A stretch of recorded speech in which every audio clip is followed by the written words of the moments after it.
Estamos de volta com Pensamento Jurídico, uma produção da Mages. Participe de nosso programa pelo e-mail pensamento@amages.com.br, pensamento@amages.com.br. Hoje estamos discutindo os 10 anos do Estatuto do Idoso. O nosso entrevistado é o juiz Michel Cury Silva, que é coordenador do Centro de Apoio Jurisdicional da Comarca de Belo Horizonte. Doutor Michel, deixei no bloco anterior uma questão para o senhor avaliar, analisar para a gente aí, que apesar do número de idosos no país, que nos últimos 20 anos praticamente dobrou, hoje são 22 milhões de pessoas, apesar disso, as políticas públicas são mais enfáticas na questão da criança e do adolescente. Por quê? Como é que o senhor avalia isso? Muito bem, Orion. Eu vejo isso até por uma questão de hierarquia das leis. A nossa Constituição Federal, ela fala em prioridade absoluta na proteção da criança e adolescente. A lei dos idosos, o Estatuto dos Idosos, também fala em prioridade absoluta quanto à proteção dos idosos. Ocorre que a Constituição Federal, ela, no sistema da legislação pátria, ela ocupa o topo, né?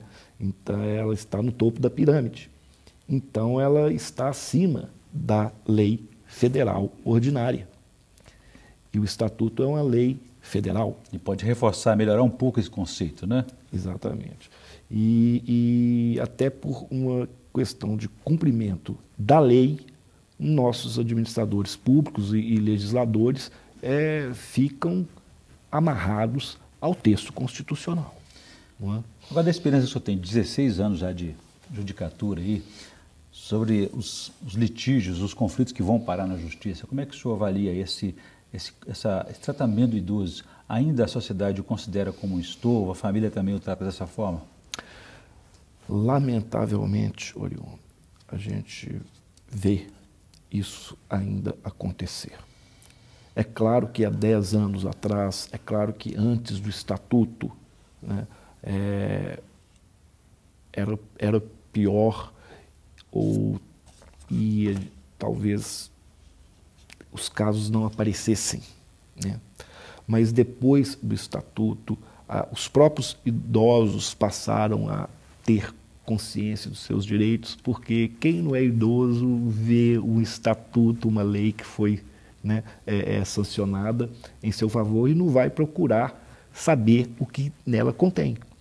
Então, as pessoas passaram a fazer uso do que está ali e reivindicar seus direitos. Não apenas junto ao Poder Judiciário, como junto ao Legislativo, ao Executivo. E é claro que houve um progresso, né?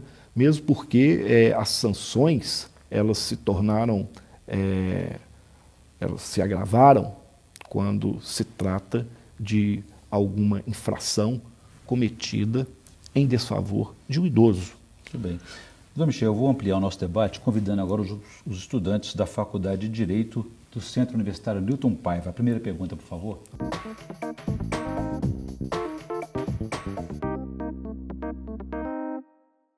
Caso a família tiver que mandar o idoso para o asilo e nem a família e nem o idoso tiver condições de bancar os custos, o que acontece? Bem, Jade, aí entra o que o próprio Estatuto diz, não é mesmo? Não só a família é responsável por essa proteção, a sociedade e o Estado também. Se a sociedade não tiver um meio de efetivar isso, né, e a sociedade vai fazer isso como? Através de grupos, de redes, de união, de alguma entidade não governamental que se dedique a essa proteção ao idoso. Se a sociedade também não tiver condição de fazer isso, o Estado terá que fazer. E aí vai ser necessário, talvez, o ajuizamento de uma ação para que se torne efetivo esse direito. Mas o direito ele tem, se a família não tiver condição. Se um filho que agride a mãe idosa tem o Estado a obrigação de atuar pelo Estatuto do Idoso, mesmo que ela não apresente notícia-crime? Veja bem, se ninguém levar essa notícia para o Estado, não terá como o Estado atuar. Mas é óbvio que a notícia sendo levada ao Poder Judiciário, o Ministério Público é obrigado a tomar as providências, independentemente da representação por parte do idoso. A jurisprudência já se consolidou nesse sentido, porque o idoso também ele está sujeito à pressão do agressor, de fazer com que ele não represente, de que ele não preste a reclamação junto à autoridade policial ou ao Ministério Público. Então, se o fato for levado ao conhecimento e a polícia investigar e chegar-se à conclusão de que ocorreu realmente aquele tipo de agressão, a pessoa será penalizada, independentemente da vontade do idoso, porque, em algumas hipóteses, ele pode estar submetido a alguma pressão para não fazer isso. Agradecer, então, a participação dos estudantes da Faculdade de Direito do Centro Universitário Newton Paiva. Doutor Michel, a questão só falou sobre as denúncias. Se o idoso não tiver iniciativa, um vizinho, alguém da família pode procurar a justiça, pode procurar a polícia. Que tipo de prova ele deve reunir para poder comprovar essa denúncia? Mas eu gostaria que você explicasse para a gente no próximo bloco. A gente volta em instantes.